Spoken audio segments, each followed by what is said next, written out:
Medical കോളേജിലേക്ക് കൂടുതൽ വിദഗ്ധ പരിശോധനയ്ക്ക് ശേഷം ബാക്കി കാര്യങ്ങൾ പോലീസ് അറിയിക്കുന്നതായിരിക്കും. അപ്പോൾ അതിന്റെ അന്വേഷണവും ബാക്കി കാര്യങ്ങളും പോലീസും അതുമായിട്ട് മുന്നോട്ട് പോയിട്ട് ബാക്കി കാര്യങ്ങൾ അറിയിക്കുന്നതായിരിക്കും.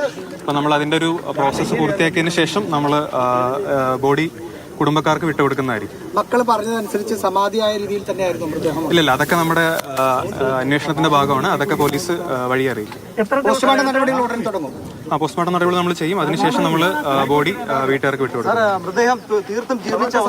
ഇല്ല, അതൊക്കെ നമ്മൾ അന്വേഷണത്തിന്റെ ഭാഗമാണ്. അതൊക്കെ പോലീസ് അവരുടെ റിപ്പോർട്ടിന്റെ ഭാഗമാണ്. അതൊക്കെ അവർ അന്വേഷണത്തിന് ശേഷം അറിയിക്കുന്നത്. വീട്ടുകാരുടെ കൂടി സഹകരണത്തോടെ ആയിരുന്നു സ്ലാബ് പൊളിക്കൽ നടപടി? വീട്ടുകാരോട് നമ്മൾ സംസാരിച്ചിരുന്നു. നമ്മൾ അതിന് മുന്നേ സംസാരിച്ചിരുന്നു, അതിനുശേഷം സംസാരിച്ചിരുന്നു. ഞാനും ഡിവൈഎസ്പി ഉണ്ടായിരുന്നു. നമ്മൾ അവരെ കാര്യങ്ങളൊക്കെ പറഞ്ഞ് മനസ്സിലാക്കിയിട്ടുണ്ട്.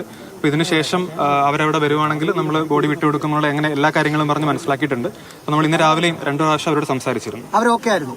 നമ്മളോട് സംസാരിച്ചിരുന്നു. അപ്പം അവരെ പരമാവധി പറഞ്ഞ് നമ്മൾ നമ്മുടെ ഭാഗത്തു നിന്നുള്ള കാര്യങ്ങളൊക്കെ പറഞ്ഞ് മനസ്സിലാക്കാൻ ശ്രമിച്ചതിന് ശേഷമാണ് ബാക്കി കാര്യങ്ങളിലേക്ക് കടന്നിരിക്കുന്നത്.